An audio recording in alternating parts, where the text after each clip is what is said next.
सर्वश्रेष्ठ योद्धा कर्ण। वो कौन से तीन शाप जो कर्ण के लिए बन गए प्राणघातक। आप सभी का स्वागत है हमारे रहस्यमय प्रकाश यूट्यूब चैनल पर। दोस्तों, आज के वीडियो में वो कौन से तीन बड़े कारण है जो श्राप बन गए महावीर कर्ण की मृत्यु का कारण। तो चलिए शुरू करते हैं आज का वीडियो। उससे पहले आपने अभी तक सब्सक्राइब नहीं किया हो तो तुरंत सब्सक्राइब कीजिए और बेल बटन को एक्टिव कीजिए। महावीर कर्ण के बिना महाभारत युद्ध की कल्पना भी नहीं की जा सकती। साथ ही इस बात से भी इनकार नहीं किया जा सकता। कौरवों के सेनापति कर्ण अपने प्रतिद्वंदी अर्जुन से भी बड़े धनुर्धर थे, जिसकी तारीफ स्वयं भगवान श्री कृष्ण ने की थी। कर्ण न केवल एक शक्तिशाली योद्धा थे, बल्कि बहुत बड़े दानवीर भी माने जाते हैं, जिन्होंने बिना युद्ध का परिणाम सोचे कवच कुंडल दान में दे दिए। कर्ण जन्म से ही क्षत्रिय थे, लेकिन वह रथ चालक के घर पलकर बड़े हुए थे, जिससे उनका एक नाम सूतपुत्र भी पड़ा था। उनकी वीरता को देखते हुए दुर्योधन ने उनको अंग देश का राजा सिंहासन दे दिया और जरासंध के हारने के बाद चंपा नगरी का भी राजा बना दिया। लेकिन इस महान योद्धा का जीवन किसी तपस्या से कम नहीं था।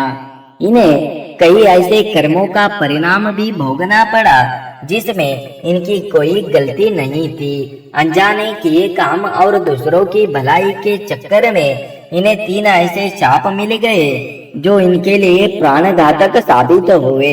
इन्हीं तीन शापों की वजह से महाभारत के निर्णायक युद्ध में इन्हें अर्जुन के हाथों वीर गति प्राप्त हुई। तो सबसे पहला शाप परशुराम ने दिया था। कर्ण जब धनुर्विद्या सीखने के लिए गुरु द्रोणाचार्य पास पहुँचे तो उन्होंने कर्ण के सूतपुत्र होने की वजह से शिक्षा देने से मना कर दिया। कर्ण इससे निराश होकर भगवान परशुराम के पास पहुँचे। परशुराम जी ने कर्ण की प्रतिभा को जानकर उन्हें अपना शिष्य बना लिया। एक दिन अभ्यास के समय जब परशुराम थक चुके थे, उन्होंने कर्ण से कहा था कि थोड़ा आराम करना चाहते हैं। तब उनकी जांघा पर सिर रख कर परशुराम आराम करने लगे। थोड़े समय बाद वहाँ एक बिच्छू आया जिसने कर्ण की जंघा को काट लिया। अब कर्ण ने सोचा अगर वह हिले और बिच्छू को हटाने की कोशिश की तो गुरुदेव की नींद टूट जाएगी। इसलिए उन्होंने बिच्छू को हटाने की बजाय उसे डंक मारने दिया, जिससे उनका खून बहने लगा। इससे कारण कर्ण को भयंकर कष्ट होने लगा और रक्त की धारा बहने लगी। जब धीरे धीरे रक्त गुरु परशुराम के शरीर तक पहुंचा तो उनकी नींद खुल गई। परशुराम ने देखा कि कर्ण की जांघ से खून बह रहा है। यह देखकर परशुराम क्रोधित हो गए। यह सहनशीलता केवल क्षत्रिय में ही हो सकती है।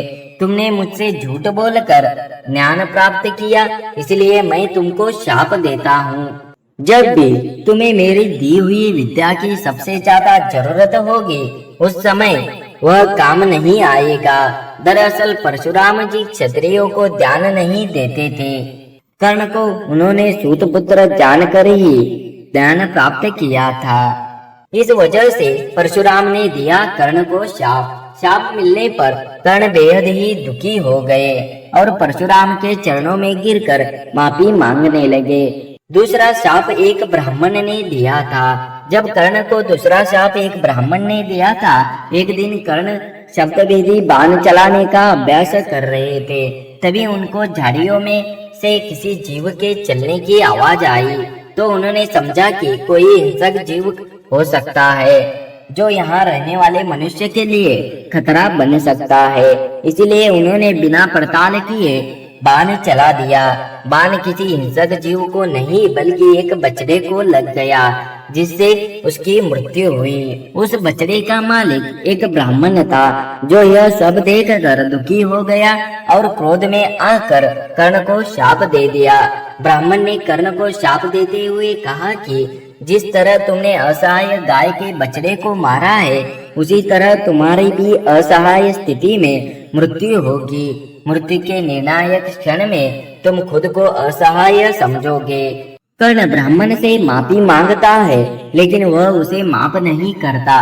ब्राह्मण कहता है कि अगर माफी चाहिए हो तो सबसे पहले मेरी गाय के बछड़े को जीवित करना होगा, लेकिन ऐसा करना किसी के बस में नहीं था।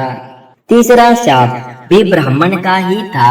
ब्राह्मण ने इसी संदर्भ में एक शाप दिया था कि जिस तरह तुम रथ पर सवार होकर सर्वश्रेष्ठ बन जाते हो, दूसरे पर बिना गलती के लिए बिना किसी विचार के बाण चलाते हो, उसी तरह जब तुम जीवन का निर्णायक युद्ध लड़ रहे होंगे, उस समय तुम्हारे रथ का पहिया जमीन में धंस जाएगा और तुम अपने सम्मान की ऊंचाइयों से नीचे आ जाओगे।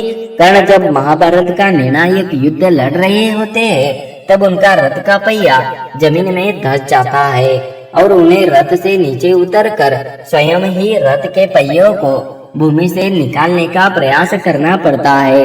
इसी समय अर्जुन दिव्यास्त्र चला देते हैं और कर्ण को वीर गति प्राप्त कर जाते हैं। लोक कथाओं में एक कर्ण का एक और शाप है। आंध्र प्रदेश की लोक कथाओं में कर्ण के शाप के बारे में कथा मिलती है कि एक बार कर्ण कहीं जा रहे थे। उनके रास्ते में एक कन्या मिलती है। वो अपने घड़े से घी के बिखर जाने की वजह से रो रही थी। कर्ण के कन्या से पूछा कि आखिर तुम क्यों रो रहे हो। कन्या ने उसे बताया कि घड़े में से घी गिर गया, अब उसकी माँ उस पर गुस्सा करेगी। तब कर्ण ने दूसरा घी से भरा हुआ घड़ा कन्या को देने का आश्वासन दिया, लेकिन उसने लेने के लिए मना कर दिया। कहा कि उसने वही मिट्टी में मिला हुआ घी चाहिए। कर्ण ने घी युक्त मिट्टी को अपनी मुट्ठी में लिया और निचोड़ने लगे। जब कर्ण ऐसा कर रहे थे, तब एक महिला की कराहती हुई आवाज सुनाई दी। जब उसने अपनी मुट्ठी खोलकर देखा तो धरती माता को पाया। पीड़ा से क्रोधित होकर धरती माता ने कर्ण की आलोचना की और शाप दिया कि जिस तरह तुमने मुझे पीड़ा दी है, उसी तरह निर्णायक युद्ध में भी तुम्हारे रथ के पहियों को जकड़ लूंगी। तो दोस्तों, यही कारण है जो कर्ण के लिए बन गई प्राण घातक। तो दोस्तों, यह वीडियो आपको कैसा लगा, यह कमेंट बॉक्स में जरूर लिखिए और कमेंट बॉक्स में सर्वश्रेष्ठ योद्धा कर्ण के लिए कमेंट जरूर कीजिए। अगर आपने अभी तक हमारे चैनल को सब्सक्राइब नहीं किया हो तो सबसे पहले सब्सक्राइब कीजिए और बेल बटन को भी एक्टिव कीजिए। तो मिलते हैं अगले रहस्यमय वीडियो में।